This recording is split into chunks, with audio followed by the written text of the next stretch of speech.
different cannabis strains. I really called this out just to call the emperor's clothes. It's tough to argue that there is such thing as a specific strain. If you take HBS strain and you grow it in Boston, and you take that same plant and you fly it over to California, different sunlight, different water, different someone singing in the room, you're going to get a different output from that plant. One step further, take that plant just in Boston. The top of the plant, middle and bottom are not the same products. They're close. I'm not saying it's wildly different, but it's not the exact same thing. How do we deal with that? When a culture, right now the business is out there. I have a company that I created, which is surfacing information from the ground up. When you come to me, I'm learning about you, learning about what your effects are, and I'm learning over time what happens to someone like you or reports like you. 100% of the companies out there are saying, oh, you are taking this strain, this is what happens.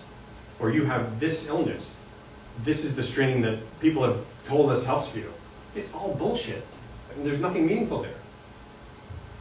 And some of those companies are putting papers out now that are published based on this fundamental idiocy. And nobody knows it, nobody calls it out, because there's nobody doing this kind of stuff on my side. If we take it a different direction, William Randolph Hearst in the 30s put the kibosh on cannabis as a plant by means of lobbying the government to make it an enemy, because the government and whatever racist was there got his bone to pick. Hearst got his money out of it by ending cannabis as a business competitor of his paper business. Cannabis as a crop is an incredible absorber of CO2. Also produces a lot of oxygen. There's so many opportunities here for healthy construction, for climate-friendly stuff.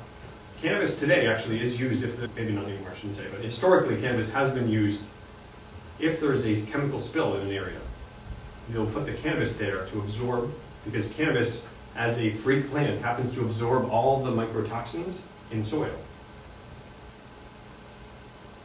So they take the plant sucks up all these toxins, they throw the plant out. So they essentially clean the ground of these areas. If you translate that to today, someone who's growing in their basement, but I'm using organic soil. Have you looked at the organic soil? Because they don't even test to a micronutrient that cannabis can absorb. So it creates a really interesting public health problem, because people are buying organic soil, they think it's good, nobody's testing it. But if you comb Reddit, you'll see people who are out on the limb, they test their product. Wait a minute, they're finding heavy metals. But they use organic soil, but oh, they didn't look at the organic soil. It's a really interesting problem.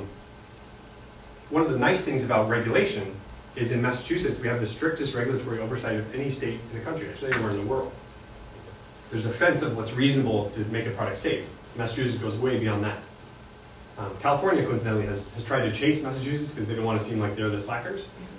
But if you buy product from a dispensary, they're doing such heavy testing that they discover those micronutrients. So you really have a totally different market, which is the regulated market, with some basic science paying attention to the details.